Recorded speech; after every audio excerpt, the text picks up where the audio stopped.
Good afternoon. We will discuss today in our English session the Hafftarat of Shabbos Hamoed Pesach, taken from Sefer Yechezkel Perek Lamed Zayin, well known by us from various newspapers and others as the dry bones. What do dry bones have anything to do with Pesach, and how does it fit into our topic at this time of the year during the Passover festival? As you probably are aware, fundamentally, the Pesach is a festival of redemption. There's a period where the Jewish people had removed and left slavery in favor of freedom, had developed their identity as becoming the unique and important Jewish nation. And to that end, the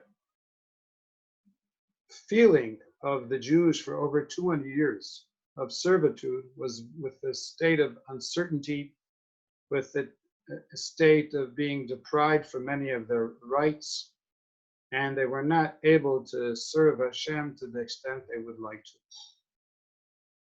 There were various calculations how long the Jewish people were expected to remain in servitude.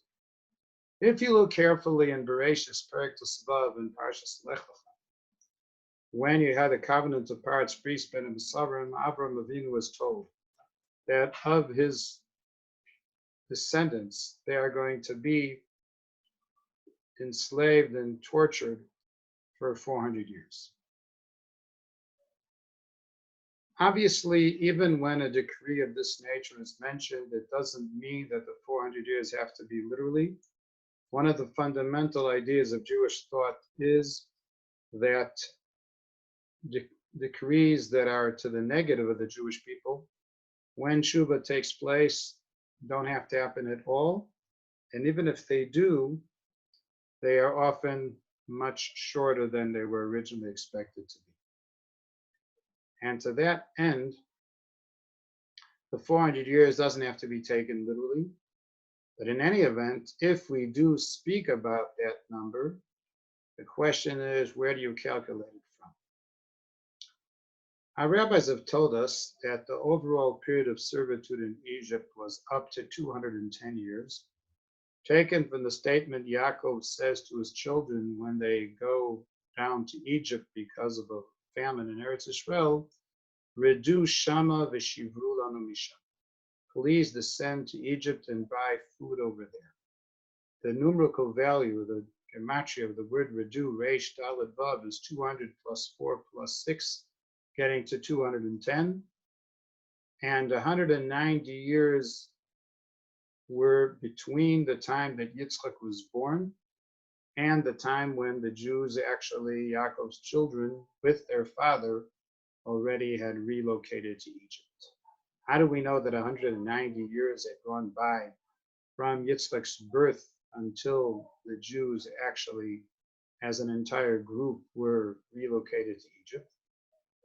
Because in Parshat Toldot, in Perek Kafei of Bereshit, it mentions that Yitzchak was 60 years old when the twins Yaakov and Esav were born. And when Yaakov reaches Egypt to visit his son Yosef, Paro's question is, how old is Yaakov at that time? And Yaakov responds that he's 130 years of age. 130 years of Yaakov plus 60 years between Yitzchak's birth and Yaakov's birth mean that 190 years after Yitzchak was born is when his children and grandchildren relocated to Egypt. You add 190 to the 210, you get to 400. As a matter of fact, there is even a Hebrew calculation based on the time of creation, what year you're talking about. The year 2448 is when the Jews finally left Egypt.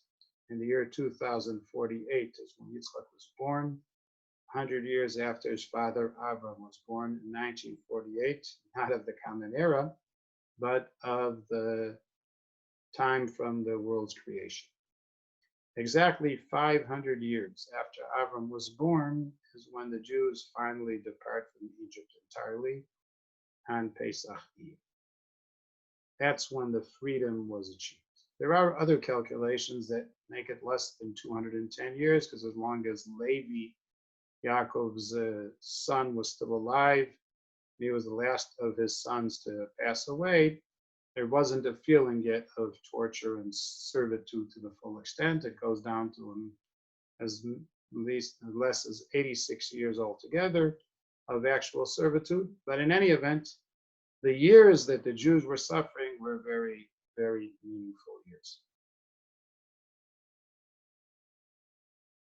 In Parshat Bo at the end, it mentions that 430 years went by from the time the servitude began until the Jews had left. And the commentators are debating, how does that work out with the 400 years? This is the end of Periket Bet Shmot. How does that fit in with the calculation of 400 associated with Bris Ben Abasarim and Breshit Vav in Parshas Lech Lech? And according to some of the commentaries, the calculation goes back to Avram being 70 years old at the time of the Brit Ben Abtarim, 30 years before Yitzchak was born. That's already when the 430-year calculation works. It does lead to a number of difficulties, because traditionally, as mentioned in the Torah in Periket Bet, Hashem called upon Avram and Sarah to leave Ur the Chaldees in favor of the land of Canaan. And Avram was 75 then, and Sarah 65. This is mentioned in the Torah. So the Ramban tells us, and some others, that Avram may have been twice in Eretz Yisrael, once for the Bris Ben Absarim, and then 5 years later to the actual relocation from Ur Kasdim or the Chaldees to Eretz Yisrael. Could be. But there are other commentators who claim that the 430 was based on a miscalculation of the tribe of Yosef, who left, especially from the tribe of Ephraim, who started to leave Egypt 30 years before the actual departure date. They figured 400 from the time of Bris Ben Abasarim and left 30 years early. And in Divrei Yamim, a tragedy occurred to that family and many were killed. And the rabbis assumed that the many were killed were those who their bones were found when Yechezkel comes to that field, as described at the beginning of the Hafftarat. Whether or not those people of the tribe of Ephraim had a resurrection temporarily and then they were back and buried again, that's one of the pins of the Gemara Sanhedrin in Kuf Daled. There are discussions whether the people involved in the story there were people of high credibility or not. But there is an interesting opinion of Rabbi Lazar, the son of Rabbi Yossi Agrili, that those people that Yechezkel saw in the valley full of bones actually reincarnated, got married, had children, and continued to live in Eretz Yisrael from the tribe of Ephraim. So according to him, the actual story related in the Hafftarat is an actual period of redemption, not just a technical memorandum of the concept of resurrection for a short time and immediately passing away again, but rather people who actually were given another opportunity for life. This message is highly essential when looking into the month of Nisan. We have the famous ethos of this month, B'Nisan Nigalu, B'Nisan Atidim Ligael. The Jews were redeemed in Nisan, had left Egypt, and this is part of their future as well. And one of the fundamental principles of faith by the Rambam, the 13th one in the order, is the issue of Tchias HaMesim. And if the resurrection is part and parcel of the fundamental faith of the Jewish people, and part of that reality occurs during this story over here, you can see that as a natural sequence and important element related to the Pesach festival. I would like to take it maybe a step further and beyond that concept itself. In the Nevuah of the Hafftarat mentions in Pasuk Ches, Perek Lamed Zayin, Pasuk Chet. The whole Hafftarat is in Perek Lamed Zayin of Yechezkel and goes on to Pasuk Yadala.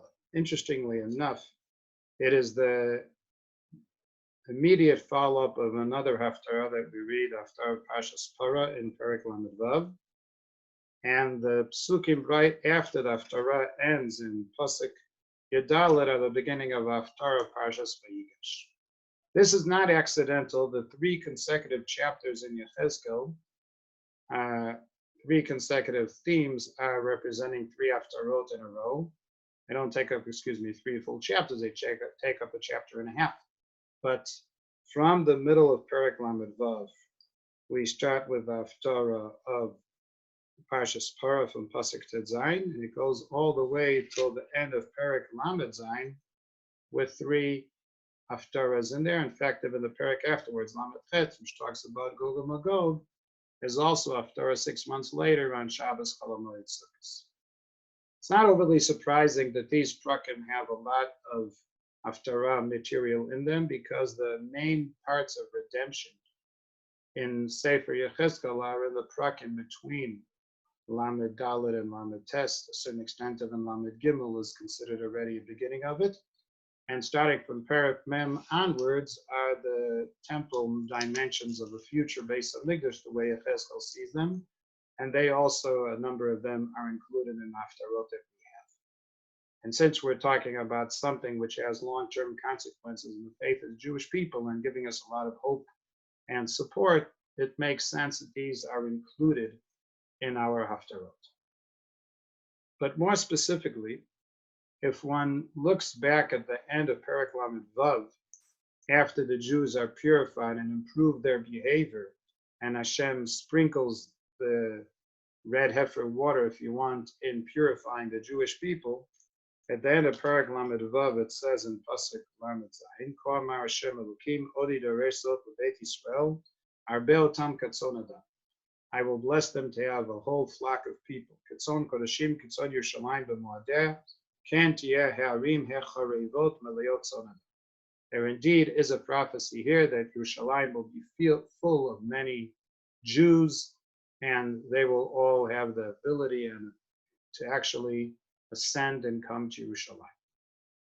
Truthfully, even if this Haftarah would have been short-term, not talking about the final redemption, but even about the period in the latter part of the second Beis Hamikdash, it would also make sense, because Josephus in the Wars of the Jews talks about a huge group of Jews coming to Yerushalayim to do a Korban Pesach less than 10 years before the second temple was destroyed. It talks about a figure of 250,000 of Jews that came to Yerushalayim in Erev Pesach in the year 63 CE.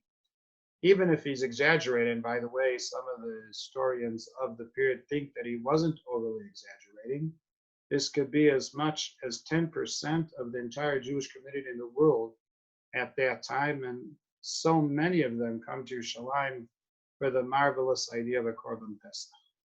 Korban Pesach, more than all, is a family sacrifice, and something which identifies us more than all as our freedom and identity as Jews who are happy to receive the Torah and to commit ourselves to the Torah. If there really is a serious purpose for the resurrection, it is, as the Rambam himself writes in Hilchos Melachim, that the two fundamental things that will happen during the Messianic era is having absolute financial and proper security on a life standard. In other words, that our lives will be secure and financially in good shape, so we'll be able to focus in spiritual growth. Even if at this moment in time, Baruch Hashem, our borders are relatively secure, but the medical insecurity during the period of the coronavirus is something which obviously is disturbing many people.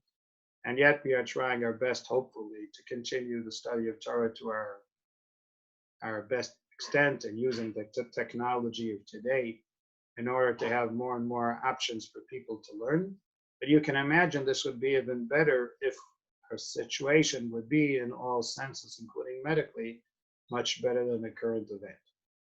So if we are looking for a spiritual paradise, and that's what essentially the Messianic era contributes to us, this makes a lot of sense as a follow-up of the purification process described in Perek Lamed Vav.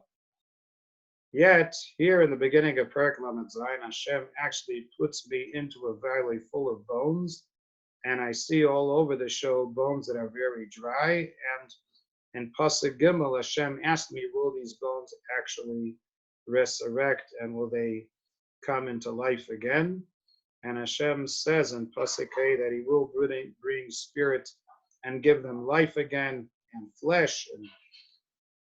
And as the Navi hears this statement from HaKadosh Baruch Hu, he sees this happening, and all of a sudden, there is from four corners of the earth, Hashem is actually blowing spirit into these people and giving them an opportunity to live. And Pasuk Yud seems like they're standing on their legs with a huge group of people. So as I said earlier, even if some of these people were spiritually down, and even if their resurrection in this case was for a very small period of time, that doesn't underestimate the concept that resurrection as a principle has begun, and we definitely have what to aspire and to hope for in the future. And if you look into the overall development as the Parshiot of Pesach are described in the Torah, during the course of the festival, there seems to be a gradual development of redemption in the process, which is taking its course and is developing all the time. And Shabbos Chol Hamoed, there's a dimension which I think is unique even compared to the first and last day of the Chag, or in Chutz La'aretz, the first two and last 2 days. In what sense of the word do we find it more unique? The Gemara Masechet Beitza 17a says that Shabbos Kviya V'Kaim. The sanctity of Shabbat is something which is permanent, not human bound or dependent on us whatsoever. It already was sanctified way before there was even a Jewish people. And yet, to the same extent, despite the fact that the Shabbos was holy from the very beginning, it became the fundamental sign and symbol of the covenant between God and the Jewish people. Beni uvein bnei Yisrael oti le'olam. This is something that never changes. It's true any place in the world and at all times in history. The enthusiasm on a spiritual level on Shabbos originates from the divine, what we call in the Kabbalistic terms taken from Aramaic, Itaruta de Leila. Inspiration comes from above. Yom Tov, as we read in Chol just over 2 weeks ago, Achodesh Azalachem Rosh Chodeshim, the Jewish calendar is dependent and decided by the Beis Din, by the human, the non-celestial court. It's done right over here. We determine the festivals because the Beis Din would have decided, had we had a Beis Din now, and now we do it based on automatic calculation, but if we had a Beis Din today, we would have decided Thursday a week ago was Aleph Nisan, and therefore in 3 days and a half we will celebrate Pesach, B'Yirtzeh Hashem, because we've passed 10 days since then. And it's all based on how it began. What actually originates from the divine blessing is something that is unconditional and has long-term circumstances. Whereas the Kedusha, which is brought in by the human, is limited and is conditional. Shlomo can build a Beis HaMikdash, but he can't guarantee that it will remain there. In the time of Cyrus, they can rebuild the Beis HaMikdash and do even renovations in the time of Herod, but even then you can't guarantee that it's going to be eternally that way. It is something which is totally dependent on our behavior. When a Kodesh Baruch Hu grants Kedusha to the world, that is something which is unconditional. These people from Ephraim, if we take that opinion that they were original, those who made a miscalculation, they tried too much to make a human involvement in a divine decision. When Hashem formulated those 4 or 5 expressions of redemption, depending on the various opinions, Votzeti, Vitzalti, V'Ga'alti, V'Lakachti, which we have 4 cups on Pesach to resemble that, and maybe even a 5th cup for V'Veti Etchem Ala Aretz, these are all things that were initiated by Hashem. And we don't always have that ability to prematurely bring the redemption unless we are worthy for that. And if we are not yet worthy, this can have very grave circumstances. Honestly, even at the time of the actual departure from Egypt, our spiritual condition was far from perfect yet, but it was in a serious uh, piece of a serious pace of growth and development, which led to where we are, Baruch Hashem, at the time of the song on the Red Sea, where there seems to be a well-combined effort between Moshe and Bnei Israel, Azir Shir Moshe Uvnei Israel, which came because Vayaminu B'Hashem Uva Moshe Avdo. When the Jews had a full faith in Moshe Rabbeinu that his deliverance with Hashem's assistance is actually happening, they all had a combined effort. The peak, of course, was at the revelation itself, some 6 weeks after the splitting of the Red Sea. But in general, the total faith in the deliverance is only towards Hashem unless there is a peak of faith in a Jewish leader like were for Moshe Rabbeinu, like it was for him at that very, very special time. The Taruta de La'ela, the divine assistance in bringing upon a redemption, is also to a certain extent dependent on our behavior in that he doesn't have to do it for us if we don't really deserve it. Sometimes out of the extreme divine kindness, he will redeem us even when we are not deserving, but it isn't something that can be taken for granted. On Shabbos Chol Hamoed, the laning on Pesach in the morning, same is true on Sukkot as well, but that's beyond our scope now, talks about the parsha between the actual prayer of Moshe for the golden calf's sin and when the sin actually takes place. And right after that, Moshe Rabbeinu is given a blessing by Hashem because of his total commitment despite the crisis of his own people. And Moshe says to Hashem at that moment when he's given such tremendous attention that you haven't explained to me yet how you actually operate in the world. What is the way of your judgment? Moshe Rabbeinu asks from Hashem not to grant prophecy to the Gentiles, but only amongst Jews. He requests while he's still alive to be the actual Shaliach who will do the deliverance on the human scale, and that you don't need angels to bring us to Eretz Yisrael. Let me do my share. And HaKadosh Baruch Hu, because of Moshe Rabbeinu's tremendous extent of leadership and success in the eyes of Hashem, grants him all of these requests. But he does say, if you want to understand my pattern of judgment, you can only understand the external, you'll never understand the internal way, how it works. This is beyond the human scope. And this is fundamentally what's unique about Shabbos, where the Kedusha is totally originating from Hashem.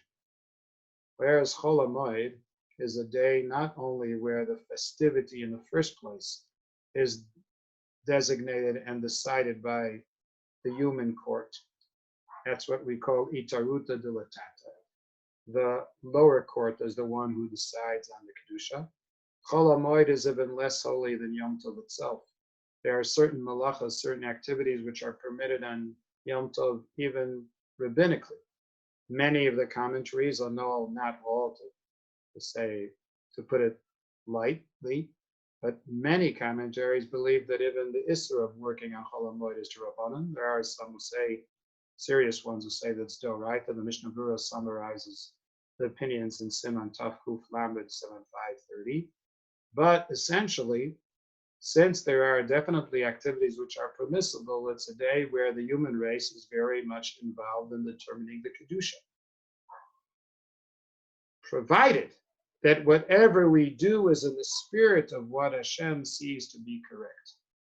And that's why the tribe of Ephraim, who prematurely decided to leave, did not wait for the divine message with proper clarity to leave Egypt. And when the people were not ready for it, this was a mistaken pattern. However, it doesn't mean that we are so negative towards Ephraim. We know from the very beginning that Yosef, Ephraim's father, was a strong lover of Eretz Yisrael. Even when he's alone with the butler in Egypt, he mentions Eretz Ivrim. He mentions Hashem's name all over Egypt whenever he's there. He makes a point that his brothers will ensure that when the Jews leave Egypt, that they will bury Yosef in Eretz Yisrael, despite him being the viceroy of Egypt. And as Moshe Rabbeinu summarizes in Parshat Vazot Bracha, Yosef Amam V'Varechat Hashem Artso. Yosef had a beautiful inheritance in Eretz Yisrael because he had a tremendous love towards the country. And his sons from Ephraim were sick and tired, if you want to put it, of being in Egypt, and they wanted to get to Eretz Yisrael as soon as possible, not having the patience to carry on. There are even opinions in the Gemara that Tzlafchad, the father of the 5 daughters, was, as you know, from the tribe of Menashe, as mentioned in the Torah.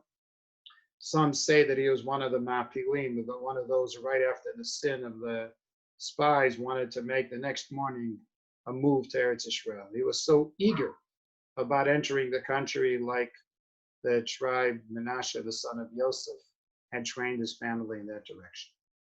Since Pesach is the time when the Jews actually enter the country for the first time as a nation, 5 days before Pesach on the 10th of Nisan, and we read about it in the Hafftarat on the first day of Pesach, and the next Hafftarat that we have in the sequence, especially this year, in Eretz Yisrael, where Pesach is on Thursday, and 2 days later is Shabbos Chol Hamoed, we have now to deal with the hope of seeing the resurrection of the deceased, and those who are the prime group who are interested to make the redemption as soon as possible, not surprising, belong to the tribe of Yosef.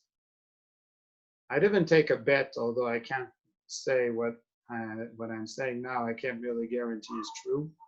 The Ashkenazi custom in many of the communities, although not all, that's an interesting discussion of its own, have the custom of reading Shir HaShirim on Shabbos Chol Hamoed Pesach, unless, of course, the first or last day of Pesach is a Shabbat, then you read it on that day.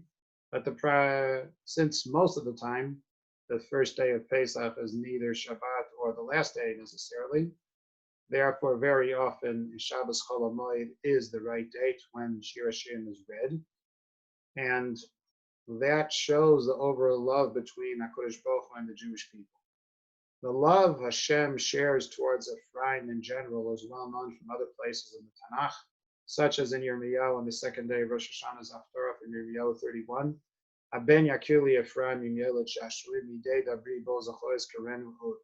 There's always that love towards Ephraim. Ephraim were also the other kingdom, aside that of the Davidian one, although most of the period of the Samaritan kingdom, which originated from Ephraim by Yerovam ben Nevat and later by Achab, were far from being righteous, but essentially the concept of Jewish leadership and the love these people had, at least on a political fundamental relationship towards Eretz Yisrael, is something which is well appreciated, and of course includes the need of actually doing tshuva. And let me suggest that part of the tshuva procedure that the Jewish people have been going through since the time they had left Egypt started on the first day of Pesach and carried on at least till Shvi Shel Pesach, because on the last day of Pesach is when the splitting of the Red Sea occurred. And there we have the angel that stands between the Egyptian camp and the Israelite camp. And the Medrash says to us, why are the Egyptians any less worthy than the Israelites? The Egyptians are about to drown in the Red Sea, and the Israelites are about to survive, and both groups are still involved in idolatry. Both groups are still in Avodah Zarah. And HaKadosh Baruch Hu says to the angels that the difference is that the Jewish people are about to receive the Torah, they are about to improve, they're about to develop, and therefore don't lose faith in them. Fundamentally, Shabbos Chol Hamoed is in the middle of the procedure of the improvement that was expected of the Israelites towards the role that would occur in Shvi Shel Pesach and later on during the Omer period, if you want to put it that way, until Shavuot. But during the period between the first day of Pesach and the splitting of the Red Sea, the crisis was still on. To that extent, I explain also why we don't say a full Hallel during Chol Hamoed Pesach, and the parts that we skip the second passage after the Tzeit Yisrael Mitzrayim, second passage of the Hallel Perik Kuftes Vav Lo Lanu, the first half of it, and then also the first half of chapter Kuftet Zayin 116. Avti ki Shma Hashem et kol itach. We skip the part of Lo Lanu because the motto over there is Atzabeim Kesev Azav Maseh Adam, that we jeer and create a mockery towards the idolatry of silver and gold. But if you think about it for a moment, at the time when the Yetzias Mitzrayim occurred, the Jews themselves were still involved in idolatry of silver and gold, which later on we saw in the golden calf sin. And the part of Avti ki Shma Hashem et koli, we say over there, ki chilatta nafshi mimavet, Hashem had actually spared us from death. Is that really the feeling the Jews had during the Chol Hamoed Pesach period between the redemption from Egypt and the splitting of the Red Sea? When we get to Shvi Shel Pesach, Wednesday, a week from now, a week and a half, on the 21st of Nisan, we will read there on April 15th this year that the Egyptians are behind and the Red Sea is ahead of us and the Jews don't know where to go. And they're totally frightened. And thanks to Nachshon ben Aminadav of the tribe of Yehuda and others, as a result, who decided to jump into the Red Sea and to believe that Hashem would take us out of there and spare us, that's how we were saved. But at the end of the day, until that moment in time, the Jews were frightened of death. And therefore to say wholeheartedly, Ki chilasa nafshi mimavet, during Chol Hamoed Pesach does not represent the truth that was going on there. So even if the bones in the Hafftarat of Yechezkel were only symbolically there for a few minutes and they went back to their grave, the concept of resurrection is already on the agenda. How much more so if you take the opinion of Rabbi Elazar, the son of Rabbi Yossi Aglili, who says that these people married women and had children and carried on life. This already gives us the notion that the concept of resurrection has already partially happened in the course of Jewish history, has already had a promo that relates to the long-term redemption, and therefore is most appropriate to be read on Shabbos Chol Hamoed.